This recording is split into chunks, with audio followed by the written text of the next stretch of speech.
அஸ்ஸலாமு அலைக்கும் வரஹ்மத்துல்லாஹி வபரகாத்துஹு. நாம் இன்று இந்த வீடியோவில் பாவ மன்னிப்பு பற்றியும் அதை பற்றி குர்ஆன் என்ன கூறுகிறது என்பதை பற்றியும் தலையாய பாவ மன்னிப்பு துஆவை பற்றியும் பார்க்க இருக்கிறோம்.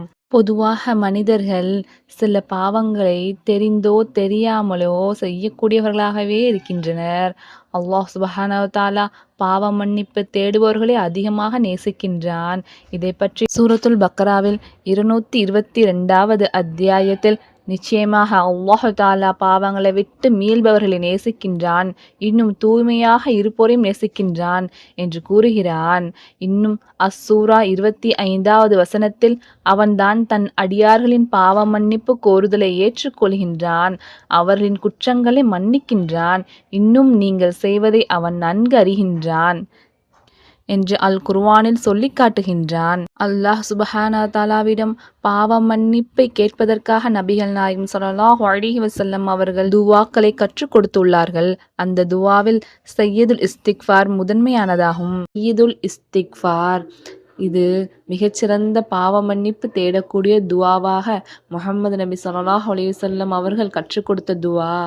இந்த பாவ மன்னிப்பு துஆவை காலையிலும் மாலையிலும் ஓதுமாறு நபிகள் நாயகம் ஸல்லல்லாஹு அலைஹி வஸல்லம் அவர்கள் கூறிய ஹதீஸாவது, இறைத்தூதர் நபிகள் நாயகம் ஸல்லல்லாஹு அலைஹி வஸல்லம் அவர்கள் சொன்னார்கள், இந்த பாவ மன்னிப்பு துஆவை நம்பிக்கையோடும் தூய்மையான எண்ணத்தோடும் பகலில் கூறிவிட்டு அதே நாளில் மாலை நேரத்திற்கு முன்பாக இறப்பவர் சொர்க்கவாசிகளில் ஒருவராக இருப்பார். இதை நம்பிக்கையோடும் தூய்மையான எண்ணத்தோடும் இரவில் கூறிவிட்டு காலை நேரத்திற்கு முன்பே இறந்து விடுகிறவரும் சொர்க்கவாசிகளில் ஒருவராக இருப்பார். இதனை அறிவிப்பவர் ஷத்தாத் பின் அவுஸ் ரலியல்லாஹு அன்ஹு. நூல் புகாரி 6306.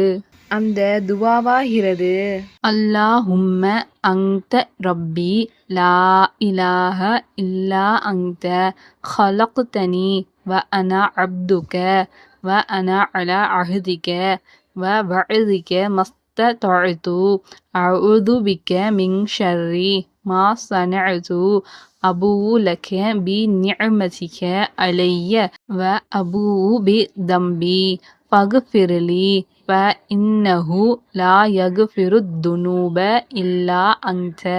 சய்யிதுல் இஸ்திக்ஃபார் துஆவினுடைய பொருள், அல்லாஹ் நீயே என் அதிபதி, உன்னைத் தவிர வேறு இறைவன் இல்லை, நீயே என்னை படைத்தாய், நான் உன் அடிமை, நான் உனக்கு செய்து கொடுத்த உறுதிமொழியையும் வாக்குறுதியையும் என்னால் இயன்றவரை நிறைவேற்றியுள்ளேன்.